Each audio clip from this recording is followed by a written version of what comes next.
Hello, everybody. I'm the okayest bassist, and hold on. This right there, that is Dyno Dan. How we doing, Dyno Dan?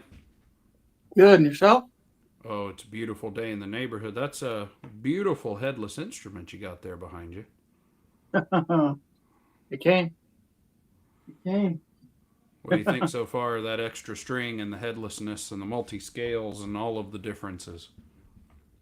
Um, so far it's been a pleasure, good experience. Just trying to learn the differences, and it's gonna be one of those things. You just got to go out there and use it. Since you have that one. Yeah, you got the sister.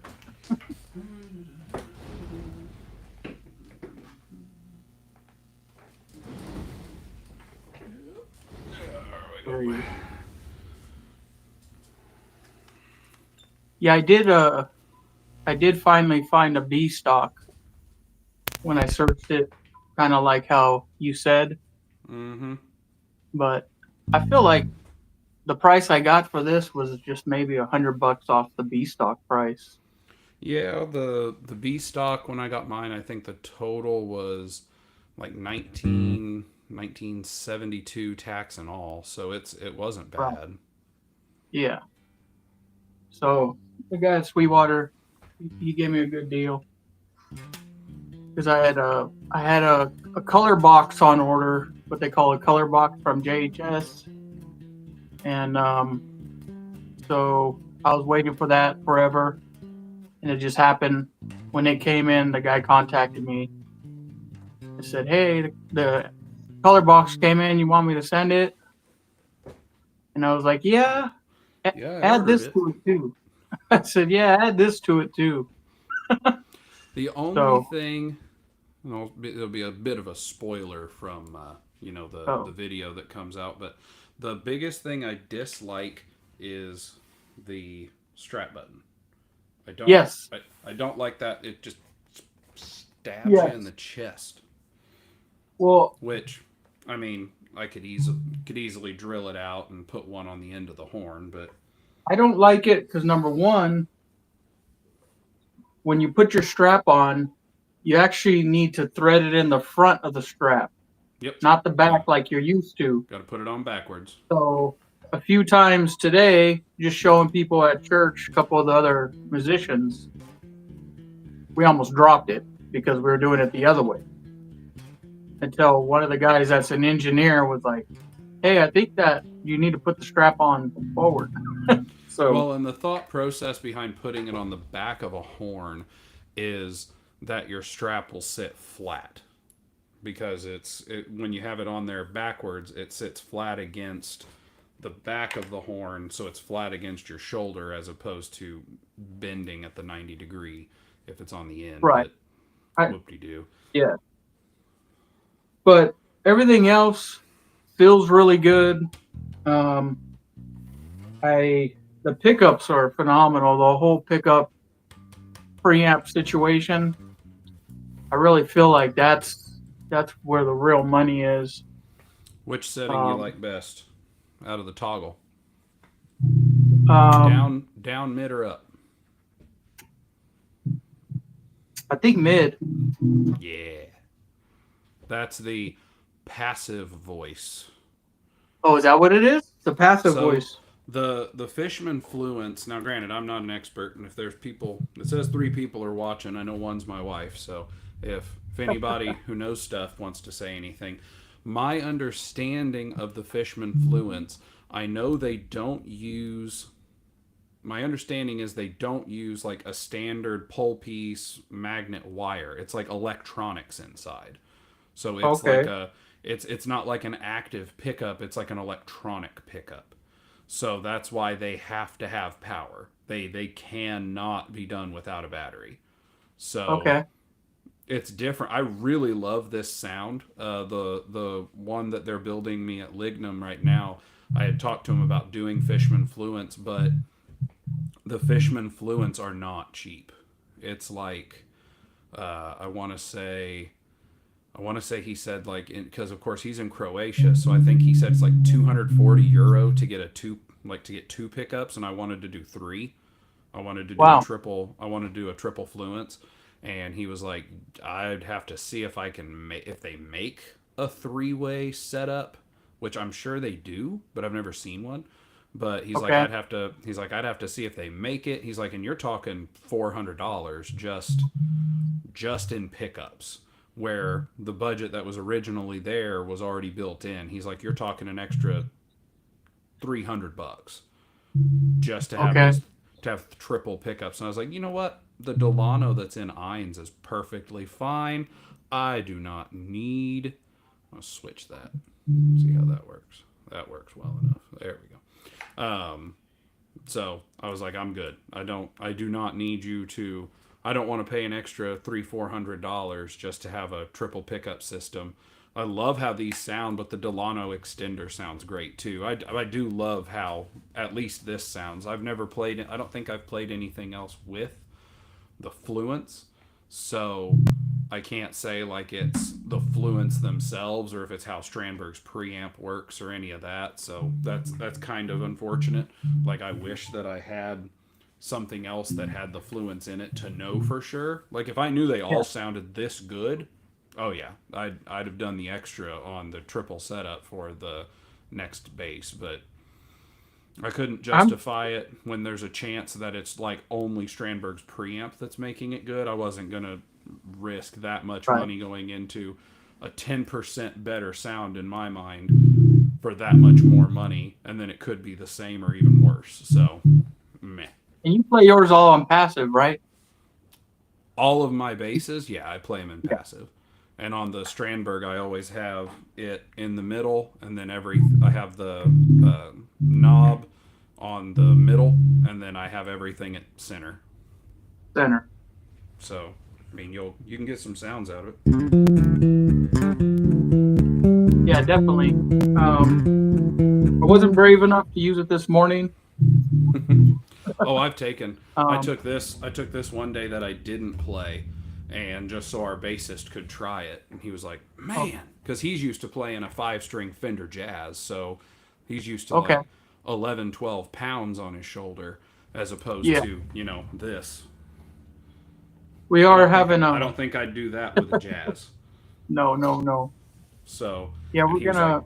man, this thing's what's with the weird neck? And I was like, comfy. That's what it is. Yeah, I do find that neck to be really comfortable. I know a lot of people when they It's a first feel learning it. curve. But yeah, overall, I'm really excited. I'll probably work it into our Easter setup. That gives me a good three full practices to use it before Easter Sunday. Hmm. So um, so that'll give me, I think, enough time to feel really comfortable with it. Yeah. Now the that low B, I imagine that it's not appropriate for every time you need to use a B because I mean, it's so low. you're serving the song. So, like, I play a 5 string because of ergonomics.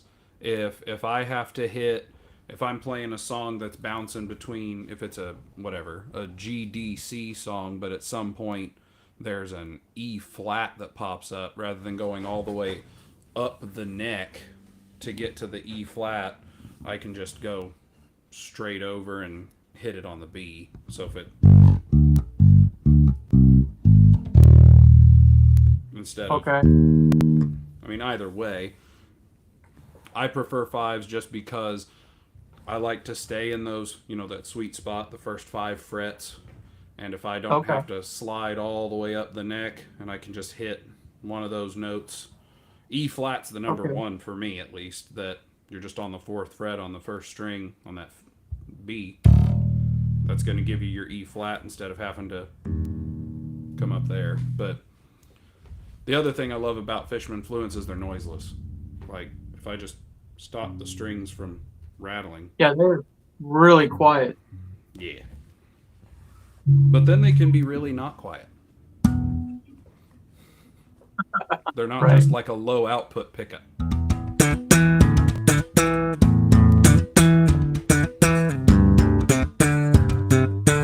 That was awful. Yeah. But anyway. Yeah, so yeah, man, I'm really, really liking it. Really nice.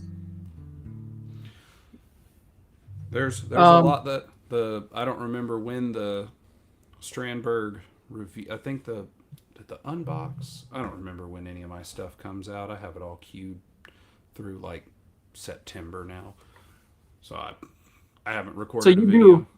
you do a consistent one video a week, no matter what. So you don't, if you get a new bass, you don't just drop an unbox video randomly.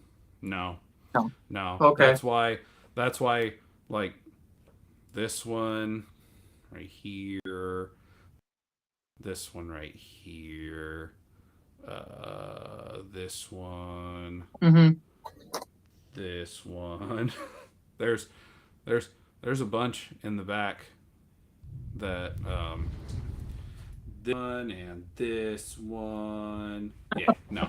Like if I get a bass, I record the unboxing, and then I give myself about a week or two Yeah.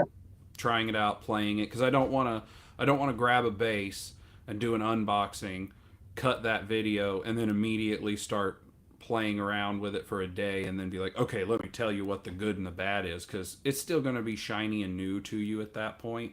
So Right. So Ashdown, what is that? A Saint? Saint. So I believe it's a short scale. Grab a measuring Right. tape. Find out. 21 frets. So I tried to put a pair of medium of these on it, and they were too long. So, or at least I think they were. So I started with the E string, and I clipped it. I go to put it on, and then I noticed that the metal of the E string was wrapping around the post. Not the silk. Yeah. And I think you don't want to do that with a flat, right?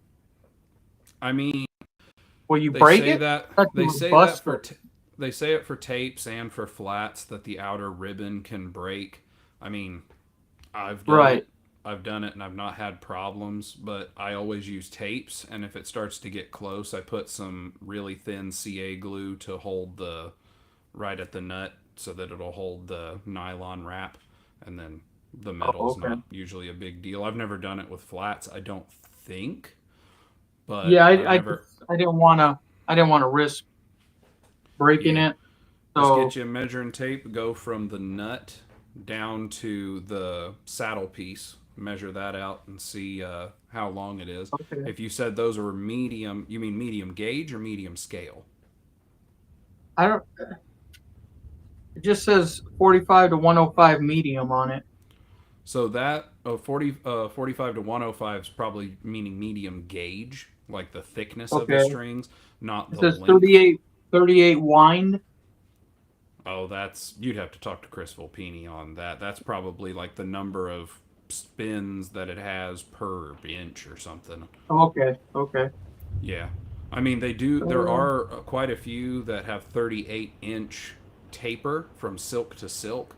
That's actually what I have on this one, which is a Dingwall scale length. It's an Ibanez base, but it's a Dingwall scale length, and it's a bit short with that 38-inch silk to silk. Okay, so this says a 38 wind is a long scale plus.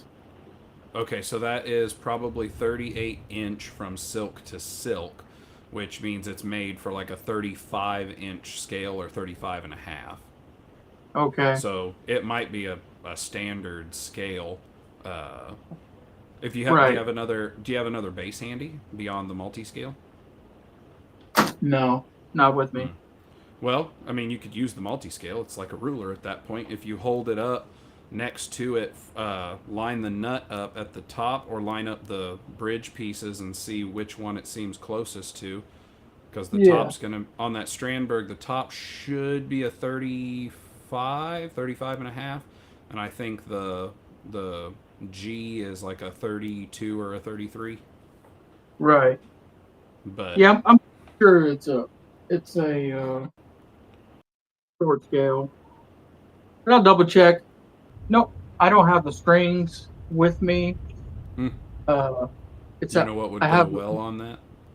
what would go well. What are those? The D'Addario tapes I use. Are they black? Yeah, Oh, they are black. Okay. D'Addario ETB 92. If it's a short scale, they'd be the 92-S for short scale. Okay. But when you measure it, if it's a 30-inch scale, you get the S. If it's a 32, because I think a lot of I thought that the Ashdowns used a lot of medium to. Let me just look it up. Ashdown Saint base scale. I don't know. I'm considering because I don't like black. I've never really liked black as a color. Mm. So this might be something that I eventually get redone. The You could fretboard go. was. Go ahead. Labella makes some. If you're interested in trying tapes, Labella makes some tapes in white, white gold, and black. And then I don't know if you can tell because of the camera how far it is, but this Ibanez 505E has. I think they're Bubby strings from Labella, and they're green with like dark green cross hatching. They're tape wound. Okay. Hmm. I got them while at Yeah. NAM. They were like I think $35 or $40 for a set of tapes that were a cool color. I was like, you know what? Okay, Yeah. sounds good. Why not? Yeah. But no, the neck was pretty dirty. So I cleaned that all up as best I could. The back of the neck feels really good. It's really flattish, if that's the word. Kind of got a really more of a flat neck on the Like backside. flat on the. So it's a D shape instead of a C shape Yeah, I believe so. because Which it there's feels really nice. C, D, and U. I'm not 100% which way U is supposed to be, but it sounds like it might be a D shape. I don't know. I'm just using words that I've heard before and hoping that someone's going to be like, yep, that's exactly. He's right. He knows stuff. And I don't. Right. Absolutely don't. The guy that had this, he was a guitar player, and he was Well, we won't moving. hold that against him. Yeah, he's moving to Berlin. So, yeah, he was just putting it on there. He came basically to me. I met him in Downey, which is 20 minutes from here. Sure. So, but yeah, man, I'm excited about this one to see if I can't do something a little out of the ordinary with it.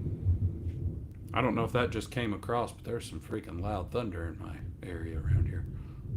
Oh, I don't no, know if I it came. didn't. We've got like category 3 storm front coming through. I don't know. We're in the Midwest, so that's like we just call that Tuesday, even though it's Sunday. But Right. Just it's like another the day of the fourth. week. It's like the fourth one in a month. Wow. Okay. Okay. Yeah. So settled on the Strandberg. I'm really glad I did. It feels phenomenal. I'm sure the EHB is just as good, or you know, feels just as good. You froze up on me. Okay. Hopefully you're still there. But the whole process was. Hope I'm not talking over you. You're kind of frozen. Um, the whole process was very cool. Seeking your advice, Chris's advice, um, going back and forth, watching videos, watching other people play them. I think we lost it.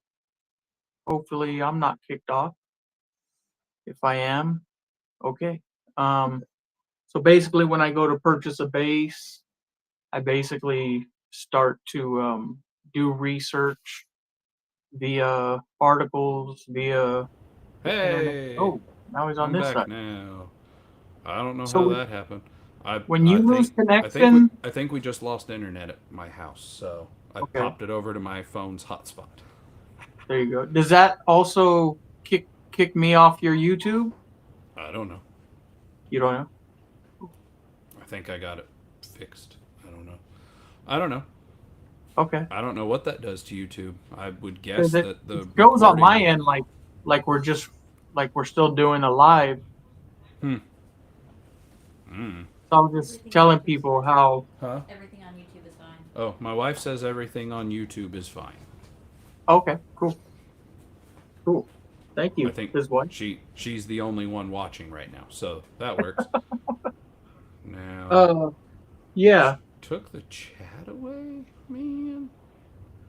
Yeah, well, there wasn't. My wife had put something in the chat, but there's nothing in the It chat. says yup. Whatever. It says I won't yup. look at the chat now. I'll just make us bigger on my screen. There you go. So, you were saying about the Saint. You were excited for it.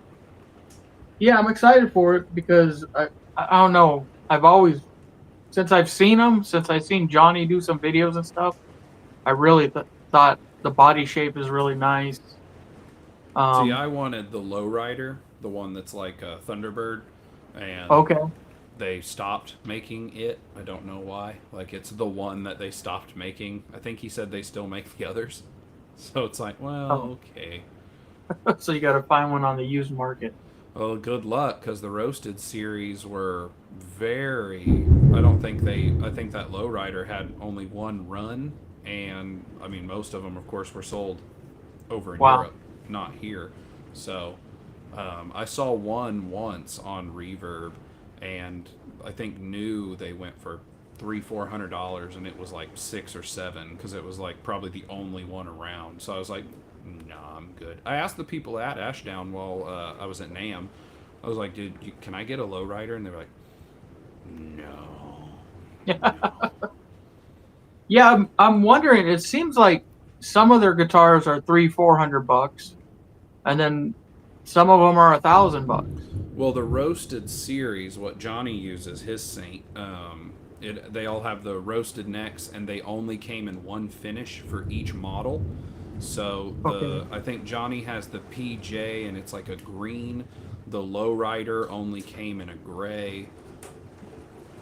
There was another one that came in pink. I don't know if it was a JJ or just a P.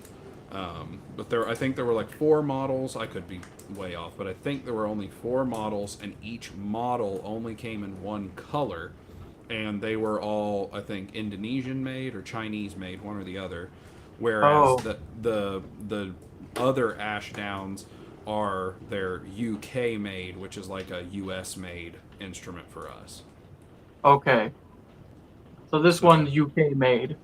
well, it should say on it, like on the back of the headstock or something, it should say made in No, somewhere. it just says engineered in Tennessee or something like that.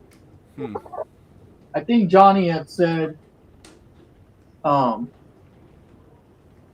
I know he'd said they weren't made there, but I mean, who knows? it I says don't know. co-designed and engineered by D. Atkin in the U.S. Hey, Oh, uh-oh. what happened?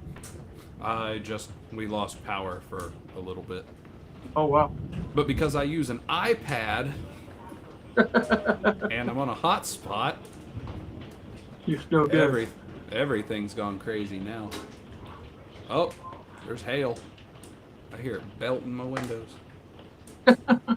Huh. Wow. Well, that's nice. So Probably should yeah, have put our vehicles in the garage, but we didn't think of that. no. Can you hear any of that?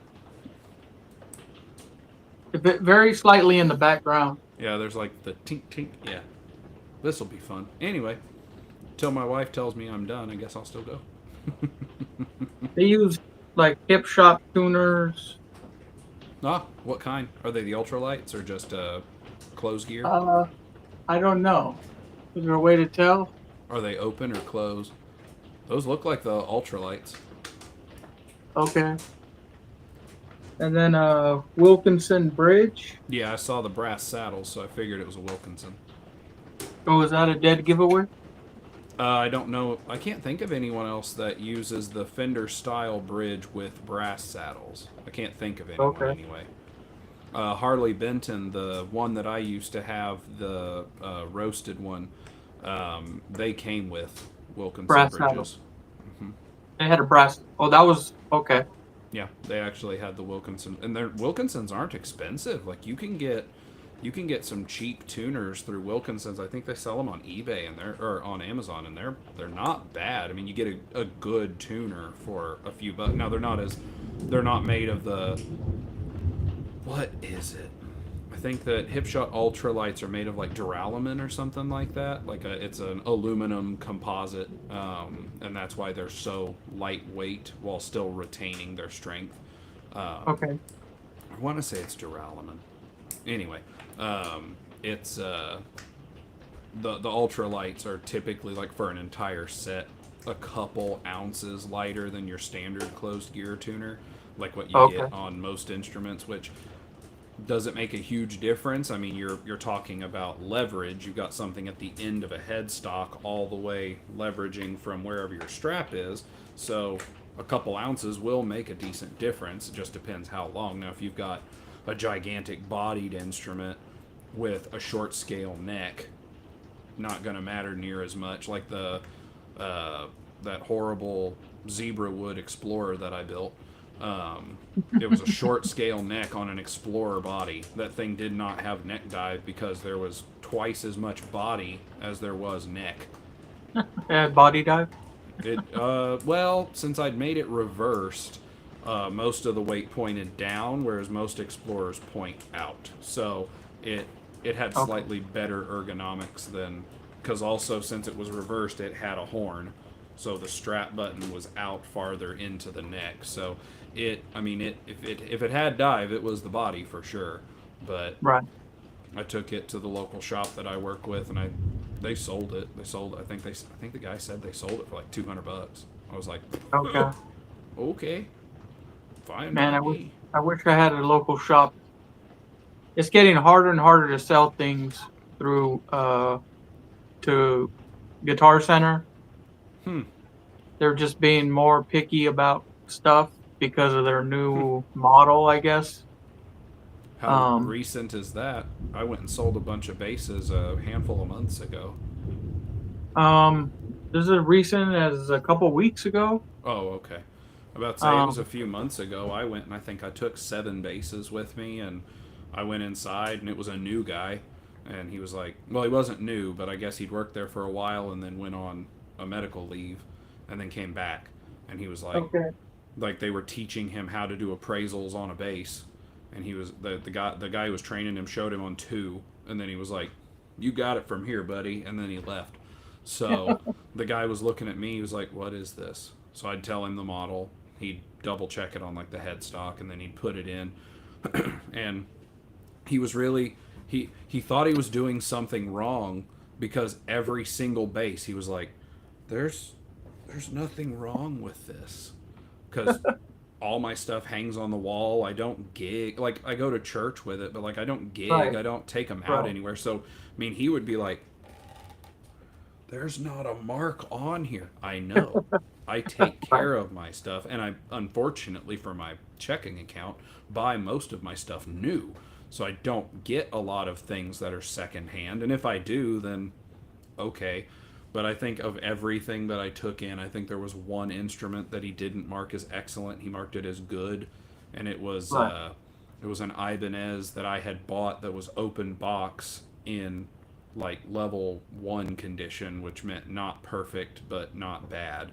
So, and I was the one who pointed it out to him. I was like, there's like a little scuff right here, He's like, oh, okay, I'll mark it as good. That's $10 less. I was like, oh no.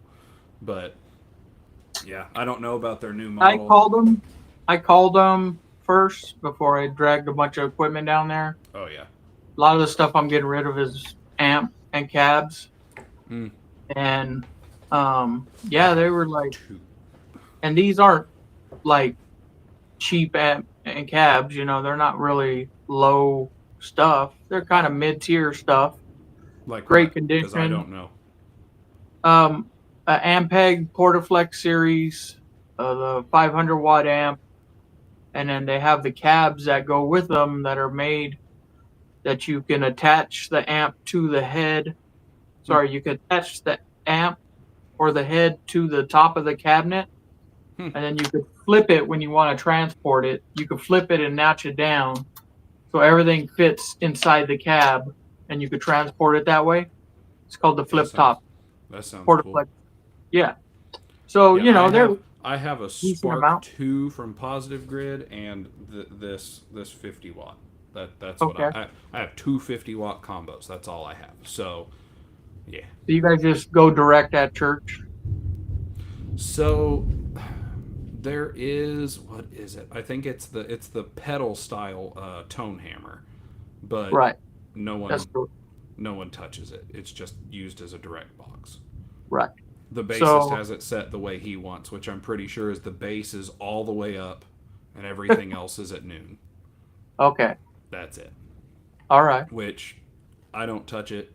I told them the other day, like they have it on like a mic stand with a thing that attaches out and then comes down at an angle that I'm guessing is meant for putting like a Probably not. preamp or Yeah.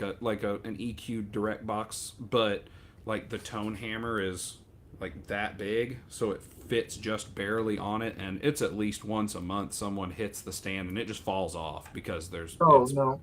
way heavier than what that thing's made for. And I keep telling them, I'm like, that's a pedal. It has a stomp button. Like, just leave it on the floor. No, no, no. Like, you don't even turn the knobs. If you're not Yeah. going to turn anything, why not just leave it on the floor? It hits the floor every couple weeks anyway. But Yeah.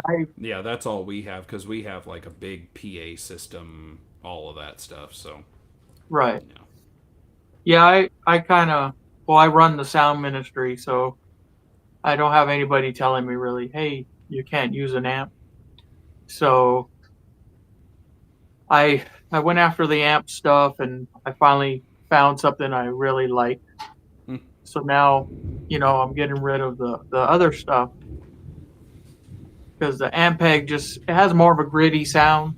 It's more for the rock, like really rocky stuff. But like, so I called them. I told them what I had because I got 3 cabs and 2 heads, and I told them, look, these are in great condition. They probably all have less than 50 hours on them. You know, I said I was just searching for a tone, and I finally found it. So I asked them like, did you guys consider taking a look at it? And they're like, let me check the floor. They check the floor, come back, and they're like, no, we got a bunch of combo stuff out here, and we don't want to take up room with stuff like that. And I was like, oh, okay. Like, see, and I I think I'm sure it's out. I've done a video, or maybe it was on a BASSics. I don't remember. I've talked about it before, and the number one thing I can say is when you're dealing with like the big companies like Guitar Center, always call ahead. Because see, I live middle of nowhere. The nearest Guitar Center is an hour and a half from me, and then if I drive another 20 minutes, I can hit two more. yeah, So I called all three. I called the one closest to me first. And I was like, hey, I live an hour and a half away. I've got 7 basses that I want to sell. And these are not, all Glaries and Amazon Basics. These are decent instruments. So I want to bring them, but I need to know about what I'm looking at. Because if you tell me, oh, well, we could give you $100 for one of those basses that I paid $500 for, heck with it. I'll take it to my local shop, consign it, and eventually it'll sell. And he, the guy at the one closest to me was like, well, I'm not supposed to give prices over the phone. And I was like, I understand that you can't say I will give you $1,000 for this thing, because if I show up and it's beaten all to pieces and whatever, then obviously I can't. There are people out there who'll be like, well, you said. So I was Right. like, I just need a ballpark so that I know if it's worth bringing it. And he was like, okay, well, tell me what you got, and I'll tell you. Like worst case scenario, and it might be more. I was like, okay. Right. So I tell him. He's telling me all the prices. I'm typing them down in my notes, and then I did what I always do. I called the other two. Okay. The second one I called, because they don't. I mean, it's up to each person, because unless this is maybe what's changed since you said their model's a little different. The way it usually works is they see what they have it selling for on Guitar Center for used, and then they give you between 50 and 60% that price, dependent upon how good it is and that kind of stuff. Right. So, like when I went, the guy was giving me 60% on everything when I finally went. The second Guitar Center I called, though, they flat out told me, no, we can't get prices over the phone. I was like, okay, I'm just looking for a ballpark. He's like, that's nice. Go on our website, see what they run used, divide it in half. That's what we're going to give you. I was like, so I've got to do the research, and then you're not going to tell me if it's something you guys don't have, because I have weird stuff, so y'all may not have it. And he was like, no, we don't give prices over the phone. It's like, okay, thanks for your time. Hung up. Called the third one, and that's the one I ended up going to, because the guy who I talked to there, he's like, hey, my name's this. He's like, I'm going to be off the day you come in, because it was a Sunday. He's like, I'm off Sunday. I will come in. Like, I will come in on my day off to work with you, because I want to get all this stuff. Like, that'll be That's good really for my nice. store. Wow. So on my way there, like I'm leaving, I packed everything up. I came home from church, packed everything up, and was heading that way. And I called before I left. I was like, hey, so and so's not there today, but he said he would meet me. And they were like, well, I mean, we don't have anything to do with that. Like, if he comes in, he comes in. So, and the guy had given me his cell phone number. So I texted him. I'm like, hey, I'm on my way. I should be there in about hour and 45 minutes. And about an hour later, he messages me of, I went out to get in my car and it won't start. I'm trying to figure out somebody Oh, to come help me wow. jump it or whatever I need. I will do my best to be there. If not, here's the name of my manager. I've texted him everything we've talked about. We'll be good. Like, he's going to take care of you. Well, I got there and he couldn't get his car started. And the manager had just come back from lunch, and he's the one who grabbed that new guy. He was like, hey, I'm going to teach you how to do this, and then you're going to do it. So, Hmm. and it worked out good, because they ended up, like, the numbers they gave me, I think, were like the 50% range on everything. And the manager told him, he's like, the first two he looked at, he's like, these look like they just came off the wall. He's like, so give him a good deal. And then he left. And I was like, I like that guy. Good deal. Yeah. Sounds nice. So Right. I think the quote that I'd had from the first Guitar Center was supposed to total, I don't know, 1800, 1850, something like that.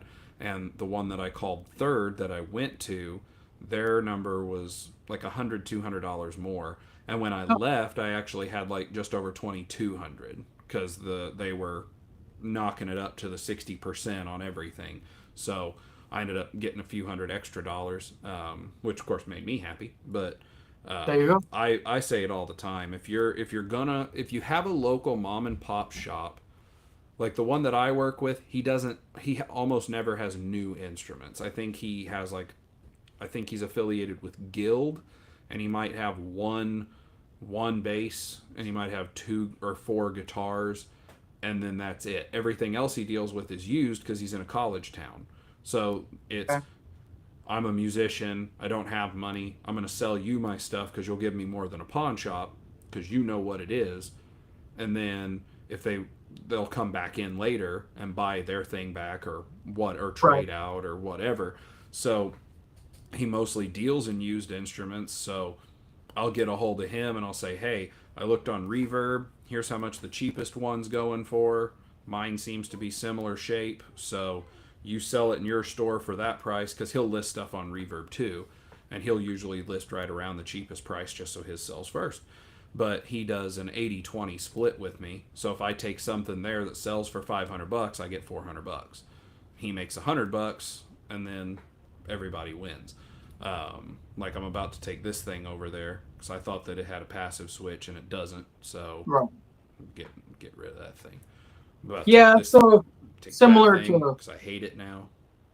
how the gun shop works when you take a consignment to them. If you say But so. I have probably like 3 guitar centers like 20 minutes from me. Mm. Um, and one of them I just always get a vibe like you're bothering them. Hmm. And it's just, I don't know why. I just always get that vibe. This other one out in Brea, which is a little bit further, they've always been the more of the cool, like nice store, you know. So I mean, I definitely recommend, if you're going to try and sell something, always call all the places you can. If there's a local mom and pop shop, it means more to them to get the business than it does to a guitar center. But yeah, I mean, that's why I like working with the guy I do. Like if it's something like, hey, like this bass, I'll take it over there and consign it, because I don't need the money right now. It's now, if it comes down to something of, hey, like the 7 basses that I took, I think 3 of them were here and 4 were at his shop. And it was a point of, hey, I've got this, I think it was Nam was coming, and it was like, I need to have the money to pay for this trip. So I called him up and I was like, hey, are you willing to, because sometimes when he has some liquid funds, he'll just tell me like, hey, how many bases of yours I've got over here, I'll give you half of what we're asking for them. So about a little less typically than Guitar Center, but Guitar Center's got basically unlimited budget, whereas he's just got his shop. But I also then don't have to make a 3-hour round trip and waste right, half of a day. So right. he'll get a hold of me sometimes and be like, hey, so I've got 5 bases here, they're whatever, they're all together $2,000. I'll give you $1,000 and then they're mine. So half the time I'll do that, because then I don't have to take a trip. But if it's something like, I need money now, I'll give him the shot. And then if he says, no, I can't afford that right now, I understand. I'm going to come pick up all my stuff and then I'll go towards St. Louis and sell it all at one time. Mm, But I mean, if you have a mom and pop shop anywhere nearby, it works well when they can do consignment, because then yeah, they're not out any money. They're not tying up money into inventory that they don't know if it's going to sell. And then when it sells, you'll get more money than if they buy it. So everybody kind of wins. You just don't have the instrument during that time. have you You sold on Reverb? I've sold a couple things through Reverb. Like I have this one listed. I sold my that 5-string Explorer kit bass. I just sold it recently, You shipped but it or pickup? shipped it. How much does Reverb take? I don't know what their percentage was, Okay, because I did. I used them for the shipping because they provide the insurance, and then if something happens, Reverb pays you, and then they make the claim through the shipper, the shipping carrier, instead of, if I'd done it myself, I think it would have, because I looked at the website Pirate Ship, and I think it would have been $30-$40 cheaper to ship it myself and have the insurance still. But then I okay, would have had to fight with UPS, FedEx, whomever. I would have right. to be the one to make the claim of, hey, I shipped this $200, $400, $700 instrument, and it got lost, it got damaged in shipping, whatever. Then I have to fight. Whereas if you use Reverb to ship it, Reverb pays you for what it sold for, and then they fight to get the claim. So I think that bass, I want to say, I could check it, but I want to say that it sold for like 220 plus shipping, and then I think after everything was said and done, my deposit was like 175. So Okay. not bad. I mean, percentage wise, it's probably better than consigning it with the guy at the local shop. But Okay. then I also have like and there's always the worry when you sell something yourself, especially if you sell it through Reverb, because someone gets it and they go, "Oh, well, you didn't say in the picture in the description that this," and then they make a claim that they want a refund, and then it's like, okay, pay to ship it back to me, but most of the time your companies like Reverb are going to side with the customer, saying, well, it's your fault, you didn't do this. So that's the reason I usually consign anyway. I just Okay. I I used to um, I used to have a little shop where people could come in, and I had like air guns, like BB guns, and we had an indoor shooting range, Okay. so people could come in, and then if I didn't if a certain gun, everything I had were like replicas, so if someone came in and I had a multiple visitors and then nobody wanted to use a certain one, it was useless sitting there, so I would sell it. Well, I'm in Illinois, so selling it locally is a weird thing because certain ones aren't allowed to be sold because there's a bunch of additional control of firearms, including air guns. So I would Oh, sell it on eBay. Well, 3 different times I had people who claimed, "Oh, well, in your description you didn't say that there was a scratch right here," and they were basically arguing, saying, "Oh, well, I paid $130 for this gun. I want you to give me $50 sorry. back." So because you didn't, and then I'd be like, "Ship it back. You have to pay return shipping. You ship it back." And as soon while I was emailing them, I'd get a hold of eBay, and I'd say, "Hey, this person got the thing. This is what I showed. This is what I did. They are full of crap. They are saying that it wasn't described, and it definitely was." And if you and because I would head them off with eBay, eBay would side with me. I'd get notes put in on the transaction. Uh-oh. I'd get notes put in on the transaction so that it'd be like, oh yeah, the buyer is trying to make a claim when it's invalid. But 2 times of the three, I won. The person was basically just trying to bluff their way of, I'll give you bad feedback, and I'd already gotten with eBay and said they're trying to threaten my seller rating Right. by, unless I will give them $20. They're basically trying to hold their rating as ransom, and eBay would be like, okay, that's fine. We'll just void their ability to leave you feedback since Right. because eBay sees it. I mean, all of them see it. Reverb, I'm sure, sees it all the time. But Yeah. I one used of the to times sell a lot on eBay.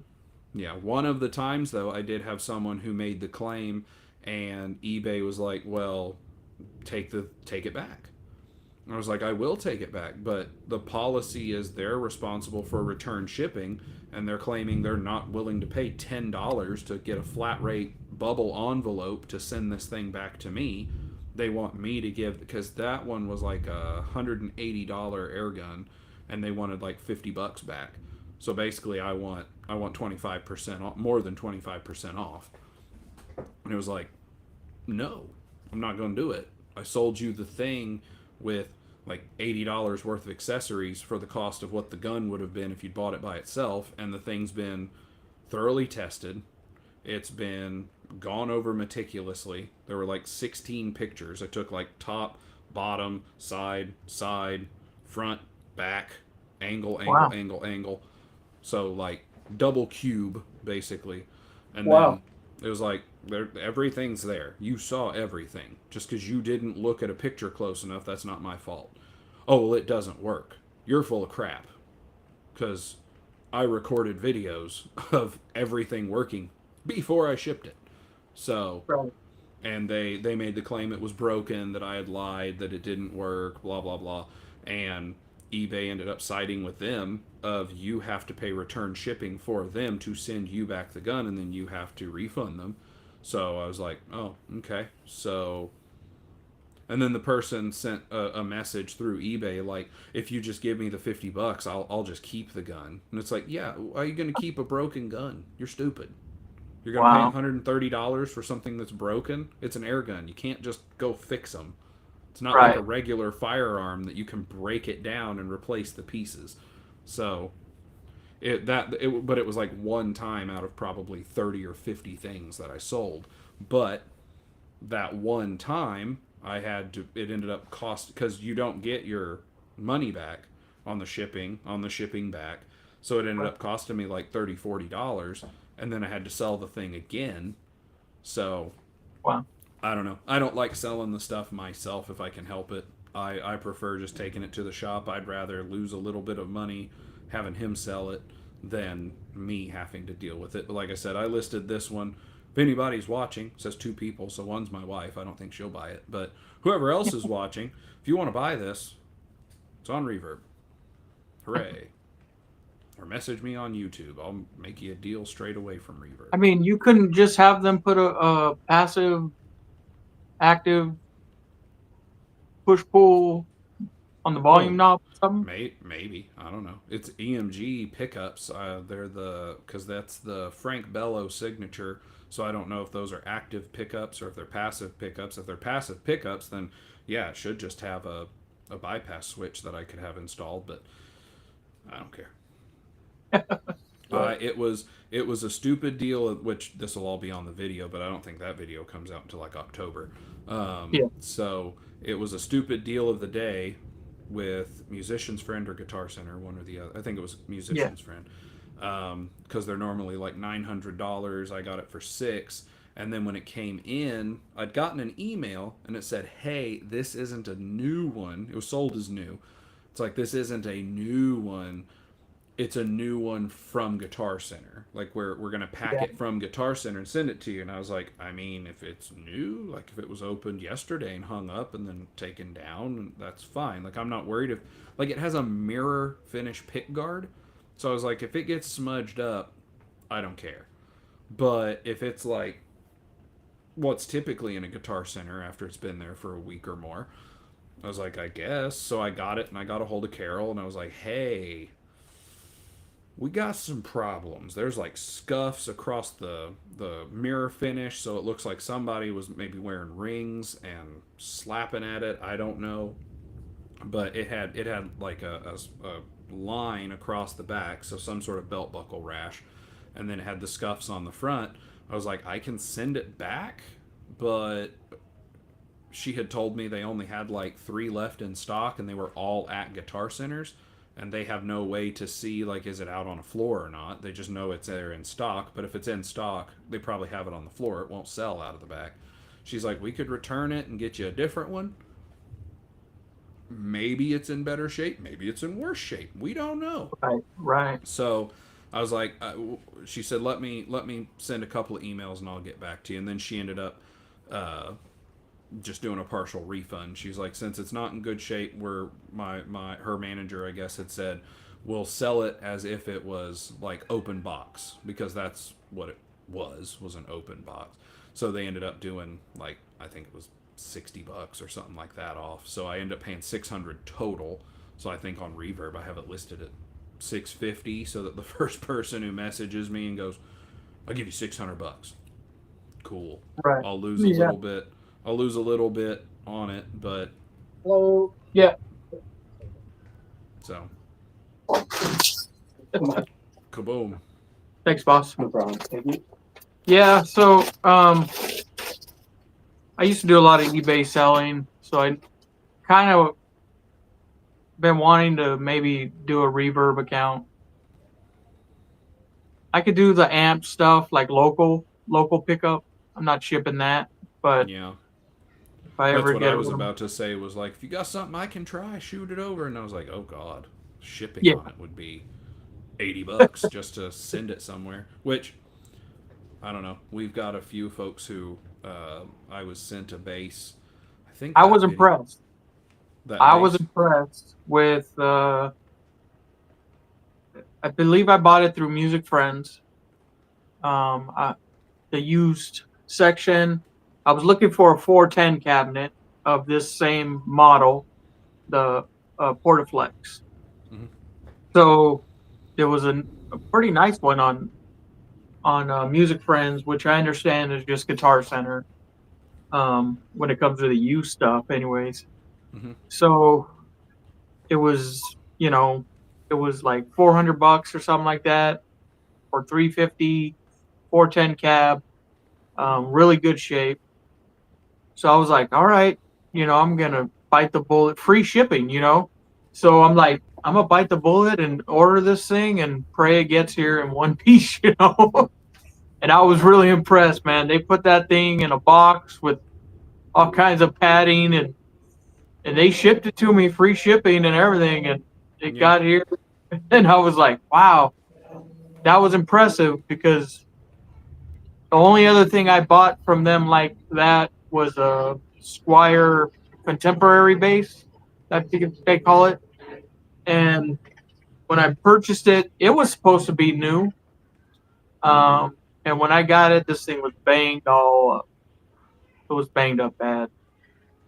And not to mention the thing weighed about 600 pounds. Mm. But anyways, I called them and they gave me a huge discount on it. It's gone now, but it was it was just one of those things like you said. It was out on the floor somewhere. Nobody bothered to take a look at it. I bought it as a brand new bass. Yep.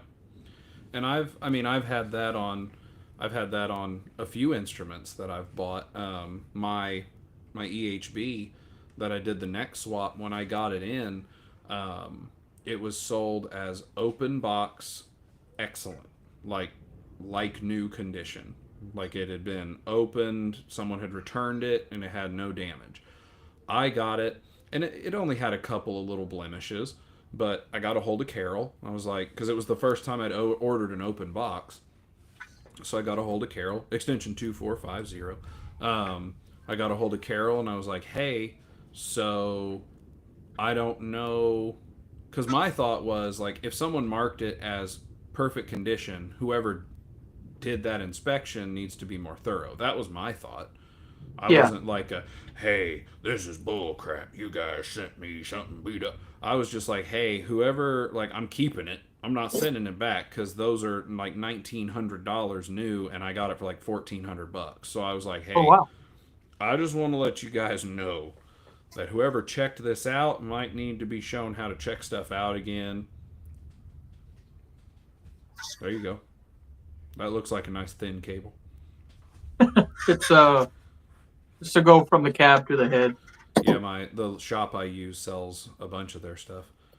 Oh, Um, the hog, big hog. But I was like, hey, whoever did the inspection, maybe retrain them on inspecting. Because if someone gets something like this and they get it in like new condition and it comes in with some scuffs and scratches, they might be unhappy. And she was like, oh, well, can you send me the photos so I can show them, what was wrong? And I did. I took 3 or 4 photos and sent it over to her. And she responds back with, hey, I sent that to my manager so he can, follow up with it. He said he wants to like do 10% back since it's not in the condition we promised. So I ended up, all in all, I think it was like $1,300. I ended up paying for it. So I was like, I will definitely take a $600-700 discount. But Yeah. and I was even telling her, I was like, y'all don't have to do that. Like, I'm fine with it. And she was like, well, we want to make sure that we do what's right. I was like, So I if had three bases that came in that's been jacked up. One was the one I just told you about. One was a Gibson um, SG base, hmm, supposed to be brand new, and this wasn't the fault of the shipper or the company. This was a Gibson error because hmm, the blemishes on that base that should have been sold as a B stock, and um, I ended up sending that back. I bought that from American Music Supply, I believe. Um, and I was really looking forward to having that bass, just because at that time I was really looking at nostalgia basses. I had just bought my Rickenbacker. I thought it'd be cool to have a Gibson SG, you know. sure. Um, and then I start to see reports that Gibson, they just basically don't care about the bass players in society. And then another one was from this. music store called Chuck Levin's. Chuck Levin. Um, I always see it online on Facebook. They're always shooting me ads and stuff. Hmm. And it was for that Epiphone, that new Epiphone grabber Hmm. bass. And when that came, it was damaged in shipping somehow, and it was really bad. Like it wasn't something I was gonna keep, you know. So I Yeah. ended up having to send that back to them also. But It's the sad and happy thing at the same time, because you don't have, it's not like it used to be where if you want a certain bass, you've got to go to a million guitar stores to find the one you want. You can just go online, find the one you're looking for. You can see who's selling it, who's got the best deal, and then you can order it. But then you have the worry on shipping, and then you yeah, have the worry like buying stuff used. You know that there's going to be something, like you know that if you buy an instrument used, hopefully the pictures show. Like, again, if I have anything for sale, I either take 2 photos and I just expect someone's going to be like, oh well, this isn't in the shape I want. Okay, fine, pay to send it back. I'll be out shipping, you'll be out shipping, I'll have to sell it again. Or I take so many photos that they're never going to scroll through all of them. It's one or the other. So, yeah. Everything but I've bought through Sweetwater has been 100% okay. You know, as far as the way they ship, the way they handle things, everything has been pristine. Um, from amps to uh, supplies at the church, you know, like big speakers and things like that that we've yeah, purchased for the church. You know, they just do a really great job in sending everything out. You know, yeah. I mean, um, I've ordered a lot from and that's why they earn Sweetwater. my business more than often than not. They earn my business. You know. Yeah, I love Sweetwater. The guy I work with there, Tim, he's taking care of me. Now I've had mostly winners. I've had a couple that were not. The this EHB, which has a project coming. Um, the first one that I got, I was doing the unboxing, had the both cameras set up, everything going fine, and I unzip the gig bag and I pull it out and I hear, chick, chick, chick, chick. And I was like, Oh, right, right. the heck is that? I took the pickups out, like it was all recorded. I pulled the pickups, nothing under them, opened the electronics cavity, sifted through the wires, didn't like pull everything out because it's a freaking rat's nest inside an EHB, but moved all the wires, wasn't in there. The only thing I could figure is that I know the bodies on them are chambered, and all I can think is something came loose inside the chamber. Wow. So I got a hold of him, and he was like, "Yeah, nah, we're not giving a discount. We're taking it back. We're replacing it. Like we're." And I was like, honestly, like when it's down, it's not rattling. Like it only rattled this way. It Yeah, yeah. didn't. It like you'd have had to be jumping. I'm not a metal Right. player. I'm not jumping everywhere. So I was like, it's not that big a deal. Like however you guys would normally handle it. He's like, well, normally we do a percentage back, but we're not doing that. Like, that's not us. Like, he's like, I don't know. It had to have happened in shipping. He's like, surely when someone's doing an inspection and they go, oh, well, no, it's fine. Like, no, they sign off on their inspection tags. Yeah, yeah. So he was like, something had to have gotten just knocked loose in shipping, but they replaced it. And now I have this one. That Nice. one's kind of funny though, because I got it in and there are 3 or 4 spots on the body where you can see the same 2 distinct greasy fingerprints, like where someone was, like, I guess touching it and moving it, and there's like a few spots on the body where you can see, like, I don't know if they had oil or what, but you can see like 2 fingers. So I got a It's hold of it. permanently there? Oh, I don't know. Like, I took the Oh, pictures and sent them to him. I was like, hey, again, just like it was with Carol on that EHB, it was like, hey, might want to tell your people if they're going to do an inspection, wash their hands or wear gloves or something. And he's yeah. like, and I sent him the pictures of where it was, and I don't care. It's going to get smudged up with me anyway, so Right. Who cares? Can't see it. Can't see any grease prints from here, so who cares? Uh, but I sent him a picture of the inspection tag, and he's like, "Hey, thanks. Like, if someone has an inspection, whatever, we need to follow it up with them." So, and it was like 2, 3 days later, I get a phone call from somebody who wasn't Tim. And it was like, "Hey, I'm Jim Bob, whatever. I don't remember his name, but it was like, "Hey, I'm Jim Bob. I'm over the quality control here, and Tim sent me the stuff, and I wanted to know, like, was there anything else wrong with it?" And I was like, "No, I do an unboxing video for a YouTube channel that a whole 130, I think 134 people now watch." I was like, "I do an inspection on the video so that people can see what it is." Said, so, like, I opened it, I saw it, I reported it. There you go.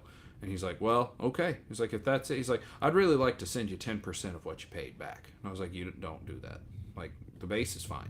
I'm sure Yeah. if I get a little whatever mineral spirits or just some alcohol wipes or something, it'll be fine." He's like, "No, Right. we're gonna do that." I was like, "Whatever. I'm gonna tell you one time you don't have to send me free money, and if you tell Right. me you're gonna do it, I'm gonna take free money."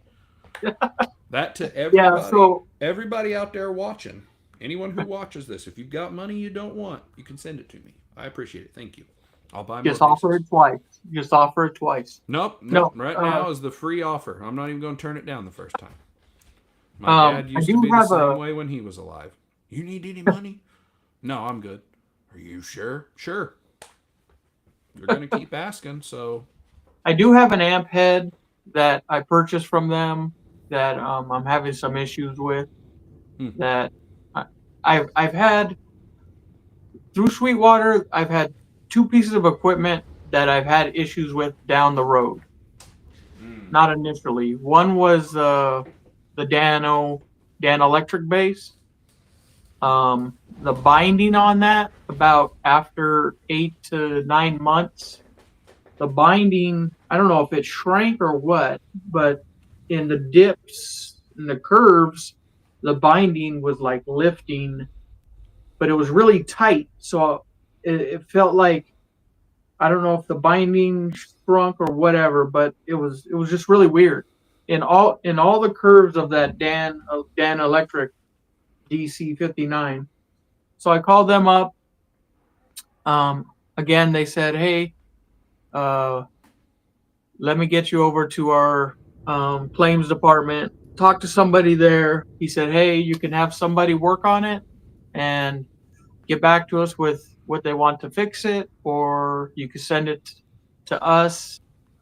Um, and I said, "Well, let me call around." I called a couple people. Nobody wanted to touch it because of the issue.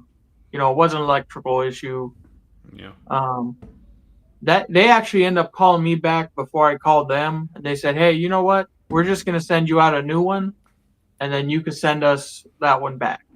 I Yeah. said, "Great." So they sent me a new one. I packaged that one, send it back. I did notice the new one, so this might have been a thing with Dan Electric. The new one had a whole different binding on it. It was thicker. It was a little abrasive. So I did notice that the new one had total different. To me, they took care of me there, no issues. Yeah. This other thing though is it's a base head. It does weigh about 30 pounds. It's kind of heavy. So I'm having some issues. Sorry, a lot of bees around here this time of year, I guess. Oh boy. So I'm having some issues with it's like popping. Um, Fun. it's like popping, like really loud. And I got no clue on why it's doing that. What the heck? Sorry. So anyway, I got Wants no to be clue on on why. YouTube. Right? Said that bee wants to be on YouTube. Yeah, he wants to be. So I got no clue why it's doing what it's doing. Didn't do that for the first 2, 3 months I used it, and now all of a sudden it's doing it. So I'm hoping they just do the same. But I'm sure I'll hear from Mike on Monday. when he gets in, and I'll go through that process. So There you I'll go. report. I'll report on that. Man, what the heck? The bee is telling us that we've overrun our hour. That's what it's Oh, doing. did we? Yeah, Okay. Oh yeah. it's We're fine. 15 over. We'll All get right. off here so you can get away from the angry bee. You can be yourself. There you go. Anyways, so just wanted to also tell you. So I started the new series on how's it sound. I don't know if you I've listened to watched the first one. both How'd of you them. feel like the sound, not the plane, but the actual sound tone? Could you hear it even enough with my voice? The bass did sound a little more quiet to me Okay. than you. Like I turned it up so I could hear you, and then the bass seemed quieter. Okay. All right. I'll try to work on that. See if I can't bump that up a little bit. But I just wanted to get some feedback. Yep. Cool. So that's it for today. Mostly just hanging out and talking about whether places are good to buy or sell stuff. But hey, what do you know? So Right. sign out, Dyno. Tell Oh, them who you are and where they can find you and what they should Dino do. Dan Bassman. You can find me on YouTube, Dino Dan Bassman. Instagram, Dino Dan Smoking. Daniel Rodriguez on Facebook. Tap some There we go. strings, do some things. There you go. And as always, thanks for stopping by. Thanks for watching. I hope you have a wonderful day. Ooh.